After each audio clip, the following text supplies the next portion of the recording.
Minha filha, minha querida, vem cá, senta do meu lado que eu preciso te contar uma coisa que aconteceu lá em casa e que até hoje me arrepia quando eu lembro. Foi numa madrugada de setembro, daquelas em que o ar fica pesado antes da chuva, que eu acordei com um cheiro doce entrando pela janela do quarto, um perfume que eu não sentia fazia mais de 20 anos, desde que minha avó ainda era viva. Levantei sem fazer barulho, fui até o quintal só de camisola, com os pés descalços na terra fria, e o que eu vi me deixou parada, sem conseguir nem respirar direito. Uma planta que eu tinha desde menina, que sempre foi verde, forte, cheia de folhas afiadas como lâminas, tinha aberto, do meio dela, uma haste alta, quase do tamanho do meu braço, e no topo dessa haste havia flores brancas, delicadas, quase transparentes na luz da lua, exalando um cheiro que parecia perfume de igreja antiga. Eu fiquei ali, parada, com aquele arrepio que só a gente sente quando entende que está diante de algo raro, algo que muita gente vive a vida inteira sem nunca presenciar. E hoje, minha filha, eu vou te contar tudo sobre essa planta, sobre por que ela floresce tão raramente, sobre o que os antigos diziam quando isso acontecia, sobre os segredos que minha avó Conceição me ensinou a respeito dela, e sobre como você pode fazer com que essa planta abra as próprias flores dentro da sua casa, se você souber tratar ela do jeito certo.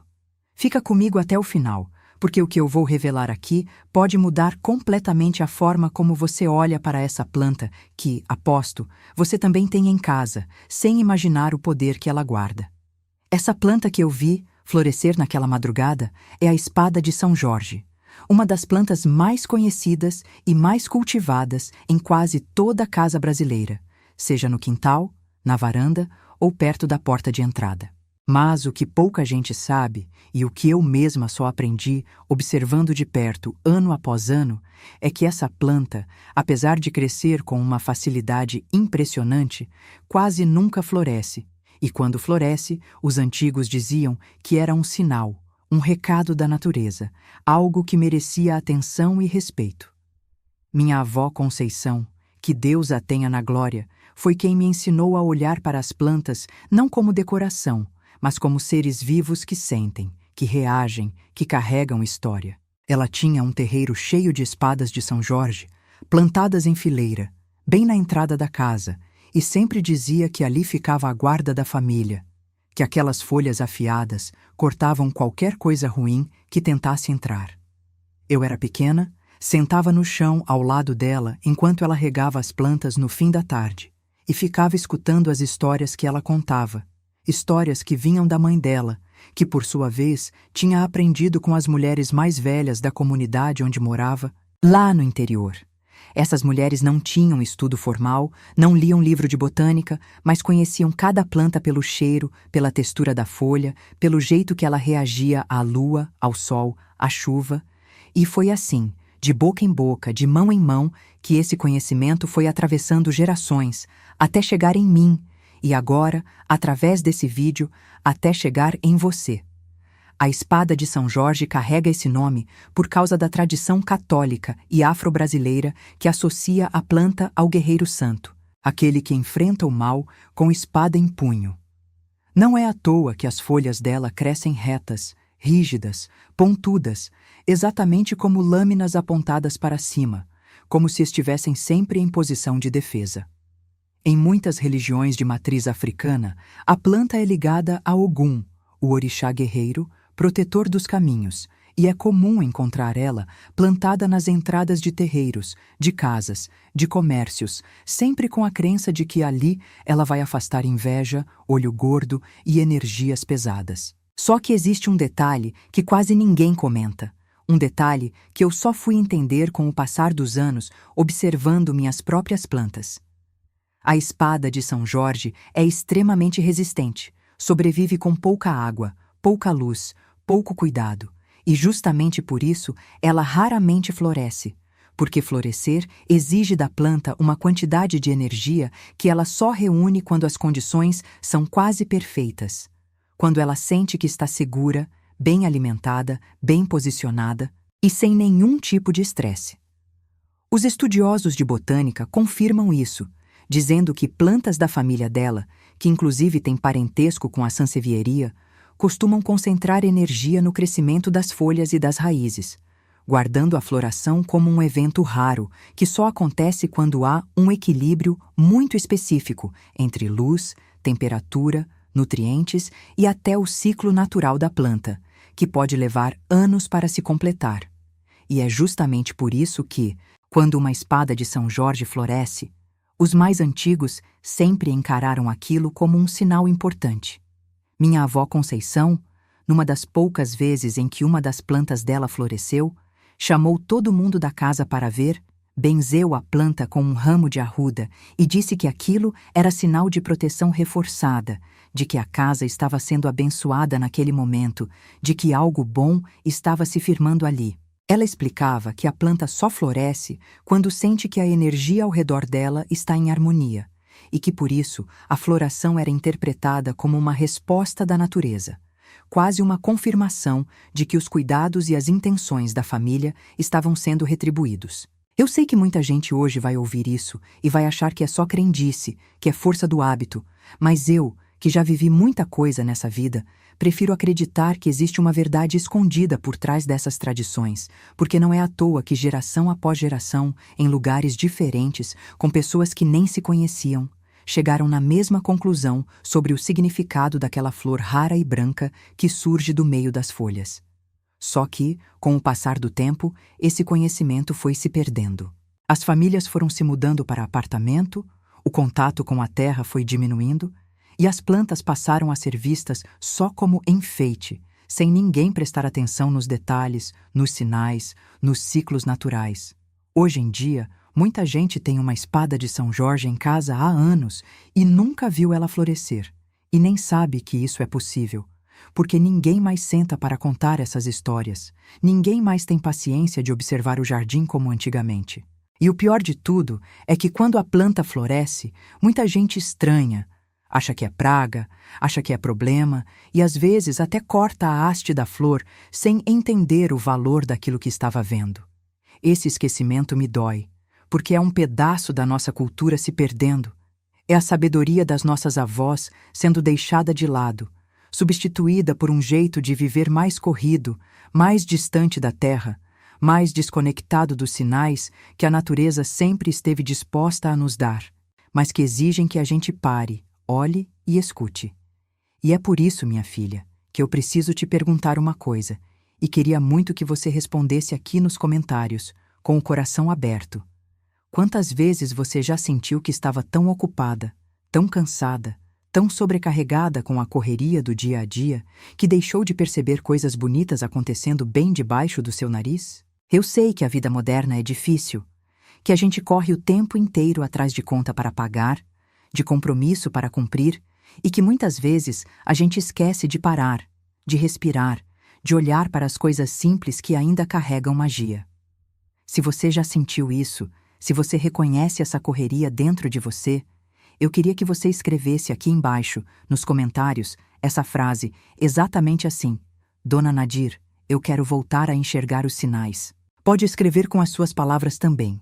Mas se quiser copiar essa frase, fica à vontade, porque eu vou ler cada comentário, um por um, com muito carinho, porque eu sei o quanto é importante a gente se sentir ouvido, principalmente quando fala de coisas que parecem pequenas para os outros, mas que para a gente têm um peso enorme. Eu quero saber a sua história. Quero saber se você já teve uma espada de São Jorge que floresceu, ou se você nunca viu isso acontecer, porque cada comentário me ajuda a entender melhor quem está do outro lado da tela. E eu prometo que vou responder com toda a atenção que você merece. Agora, deixa eu te ensinar, com todo o cuidado que minha avó Conceição me ensinou, como você pode cuidar da sua espada de São Jorge para aumentar as chances dela florescer e para garantir que ela cresça forte, bonita e protegida. Primeiro, é importante entender que essa planta gosta de luz, mas não gosta de sol direto o dia inteiro. Então, o ideal é deixar ela num lugar que receba luz indireta forte, como perto de uma janela, ou numa área externa coberta, onde ela pegue claridade sem ficar exposta ao sol quente das primeiras horas da tarde. Segundo, A rega precisa ser espaçada, porque essa planta guarda a água nas próprias folhas. Então, regar demais é o erro mais comum que as pessoas cometem e acaba apodrecendo a raiz. O certo é esperar a terra secar completamente entre uma rega e outra, e no inverno, quando o clima está mais frio, dá para espaçar ainda mais, regando às vezes só uma vez por mês. Terceiro, o solo precisa ser bem drenado, com areia grossa misturada à terra, para que a água não fique acumulada nas raízes, porque isso é justamente o que causa o apodrecimento que mata tantas espadas de São Jorge por aí. Quarto, se você quiser realmente estimular a floração, minha avó sempre dizia que era importante deixar a planta um pouco apertada no vaso, porque quando as raízes sentem que o espaço está ficando pequeno, a planta entende que precisa se reproduzir e é aí que ela investe energia na haste de flor, tentando garantir a continuidade da espécie através das sementes.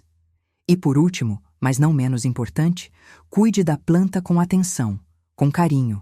Fale com ela se quiser, porque não importa o que a ciência diga sobre isso. Eu, que já vivi muito, sei que planta sente a energia de quem cuida dela e responde de acordo.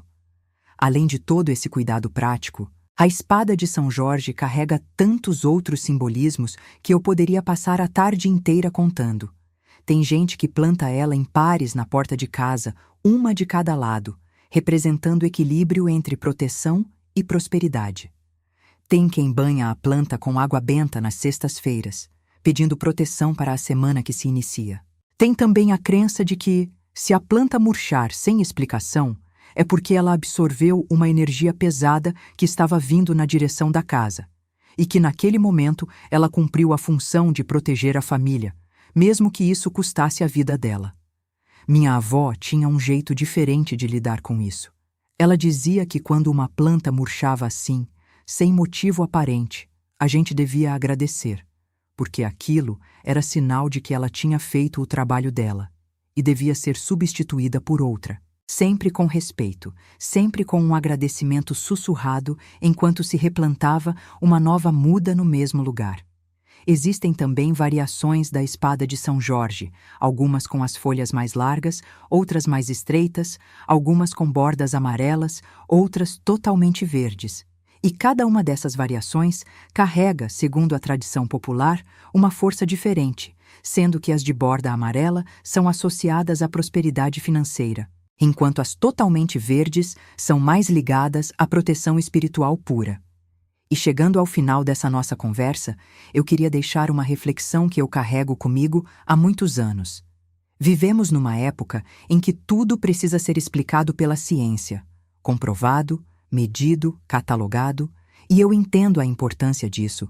Eu mesma respeito o conhecimento científico e acho bonito ver como ele confirma, muitas vezes, coisas que os nossos antigos já sabiam através da observação e da vivência. Mas existe uma sabedoria que não cabe em laboratório, que não se mede com aparelho, que se aprende sentando no chão ao lado de uma avó, escutando histórias, prestando atenção nos detalhes que a pressa do mundo moderno insiste em nos fazer ignorar. A espada de São Jorge está aí, na casa de quase todo brasileiro, silenciosa, resistente, esperando talvez o momento certo para nos mostrar que ainda guarda mistérios, que ainda tem segredos para contar para quem tiver paciência de olhar de verdade. Eu espero que depois desse vídeo você olhe para a sua espada de São Jorge com outros olhos, que você cuide dela com mais atenção e que, quem sabe, um dia, numa madrugada qualquer, você também tenha a sorte de ver aquela flor branca e perfumada abrindo bem no meio das folhas. Se esse vídeo tocou seu coração, se você aprendeu algo que não sabia, eu peço de coração que você deixe o seu like, porque isso me ajuda demais a continuar levando esse conhecimento para mais gente que precisa ouvir essas histórias. E se você ainda não faz parte da nossa família aqui no canal, se inscreve, ativa o sininho, porque toda semana eu trago uma planta nova, um segredo novo, uma sabedoria que vem lá do fundo da nossa cultura popular, para a gente nunca deixar essas tradições morrerem. Aqui é a Dona Nadir, do Vida Entre Plantas. E eu já estou com saudade de te contar a próxima história. Até a próxima, com muito carinho.